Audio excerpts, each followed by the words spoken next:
ರೇಣುಕಾ ಸ್ವಾಮಿ ಬಿಟ್ಟು ಬಿಡಿ ಅಂತ ಬೇಡ್ಕೊಳ್ತಾ ಇರುವಂತಹ ಫೋಟೋ ಅದನ್ನ ಕೂಡ ರಿಟ್ರೀವ್ ಮಾಡಲಾಗಿದೆ.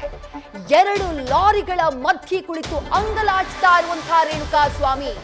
ಶೆಡ್ನ ಹೊರ ಆವರಣದಲ್ಲಿ ರೇಣುಕಾ ಸ್ವಾಮಿಯ ಮೇಲೆ ಗಂಭೀರವಾಗಿ ಹಲ್ಲೆಯನ್ನ ಮಾಡಲಾಗಿತ್ತು.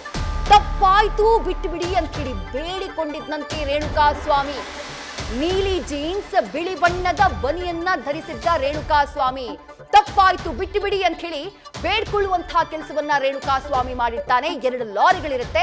ಪಟ್ಟಣಗೆರೆಯ ಶೆಡ್ನ ಹೊರಭಾಗದಲ್ಲಿ ಆ ಜಪ್ತಿ ಮಾಡಿದಂತಹ ವೆಹಿಕಲ್ಸ್ ನ ಇರಿಸಲಾಗಿರುತ್ತಲ್ಲ, ಮಹಜರು ಮಾಡುವಂತಹ ಸಂದರ್ಭದಲ್ಲಿ ಆ ಜಾಗದಲ್ಲೂ ಬಹಳ ಕೂಲಂಕುಷವಾಗಿ ಪೊಲೀಸರು ಮಹಜರನ್ನ ಮಾಡಿದ್ರು. ಆರೋಪಿಗಳು ವಿವರಿಸಿದ್ರಲ್ಲ ಎಲ್ಲೆಲ್ಲಿ ಏನೇನ್ ನಡೆಯಿತು ಅಂತ ಹೇಳಿ. ಆ ಲಾರಿಗಳನ್ನ ನಿಲ್ಲಿಸಿದ್ದಂತಹ ಜಾಗ, 2 ಲಾರಿಗಳ ಮಧ್ಯೆ ಜೀನ್ಸ್ ಅನ್ನ, ನೀಲಿ ಜೀನ್ಸ್ ಹಾಗೆ ಬಿಳಿ ಬಣ್ಣದ ಬನಿಯನ್ನ ರೇಣುಕಾ ಸ್ವಾಮಿ ಹಾಕಿದ್ದಾನೆ. ಬೇಡ್ಕೊಳ್ತಾ ಇದ್ದಾನೆ ದಯವಿಟ್ಟು ಬಿಟ್ಟು ಬಿಡಿ ಅಂತ ಹೇಳಿ.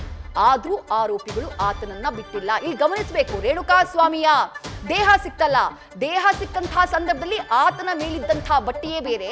ರೇಣುಕಾ ಸ್ವಾಮಿ ಚಿತ್ರದುರ್ಗದ ತನ್ನ ಮನೆಯಿಂದ ಹೊರಟಂತಹ ಸಂದರ್ಭದಲ್ಲಿ ಸಿಸಿಟಿವಿಯಲ್ಲಿ ರೆಕಾರ್ಡ್ ಆಯ್ತಲ್ಲ ವಿಜುವಲ್ಸ್, ಆಗ ಇದ್ದಂತಹ ಬಟ್ಟೆಯೇ ಬೇರೆ. ಆಗಿದ್ದಂತಹ ಬಟ್ಟೆ ಈಗ ಪೋಸ್ಟ್ ಮಾರ್ಟಮ್ ನಲ್ಲಿ ಉಲ್ಲೇಖ ಮಾಡಿದ್ದಾರಲ್ಲ, ಆ ಬ್ಲೂ ಜೀನ್ಸ್ ಹಾಗೆ ಆ ಬಿಳಿ ಬನಿಯನ್ ಅದನ್ನ ಆತ ಹಾಕೊಂಡಿದ್ದ. ಅದನ್ನೆಲ್ಲ ತೆಗೆಸಿ ಆ ನಂತರದಲ್ಲಿ ಬೆತ್ತಲೆ ಮೈ ಮಾಡಿ ಆತನ ಮೇಲೆ ಹಲ್ಲೆಯನ್ನ ಮಾಡಲಾಗಿತ್ತು. ಅದಾದ ಮೇಲೆ ಬಾಡಿಯನ್ನ ಡಿಸ್ಪೋಸ್ ಮಾಡುವಂತಹ ಸಂದರ್ಭದಲ್ಲಿ ಅಲ್ಲೆಲ್ಲ ಮೋರಿಯ ಸಮೀಪ ಹೋಗಿ ತಗೊಂಡು ಹೋಗಿ ಎಸೆದ್ ಬಿಟ್ರಲ್ಲ ರಾಕ್ಷಸರ ರೀತಿ.